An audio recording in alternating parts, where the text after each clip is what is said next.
सहसा आमच्या घरी तोंडल्याची भाजी बनवली जात नाही, पण आज मी या पद्धतीने भाजी बनवली होती. सर्वांना फार आवडली, सर्वांनी खूप आवडीने खाल्ली. तर चला बघूया आपण रेसिपी कशी बनवली होती. मी तोंडले स्वच्छ धुवून घेतले, अशा पद्धतीने कट करून घेतलेले आहेत. त्यानंतर इथे मी फोडणीसाठी तेल टाकलेलं आहे. त्याच्यामध्ये जिरे मोहरी छान असं तडतडून घेतलेलं आहे. त्यानंतर वरून फ्रेश कढीपत्ता टाकलेला आहे.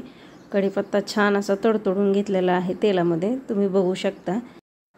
हे सर्व छान असं मिक्स झाल्यानंतर त्याच्यामध्ये आपली कट केलेली तोंडली टाकलेली आहेत आणि तोंडली एक 5 मिनिटं छान असं मी तेलामध्ये घेतलेले आहेत, तुम्ही बघू शकता. त्यानंतर थोडीशी हळद टाकलेली आहे आणि रेग्युलर 2 चमचे काळं तिखट टाकलेलं आहे, आपण भाजीला टाकतो ते, आणि थोडीशी जास्त लसणाची पेस्ट टाकलेली आहे.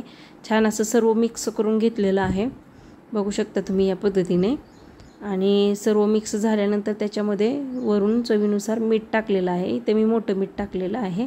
त्यानंतर खोबऱ्याची पेस्ट आणि शेंगदाण्याचं कूट टाकलेलं आहे. हेही छान असं सर्व मिक्स करून घेतलेलं आहे, बघू शकता तुम्ही. हे मिक्स झाल्यानंतर त्याच्यामध्ये थोडंसं पाणी टाकायचं आहे, जास्त पाणी टाकायचं नाही आपल्याला. 1 कपभर पाणी टाकायचं आहे आणि त्याच पाण्यामध्ये ही भाजी आपल्याला शिजवून घ्यायची आहे.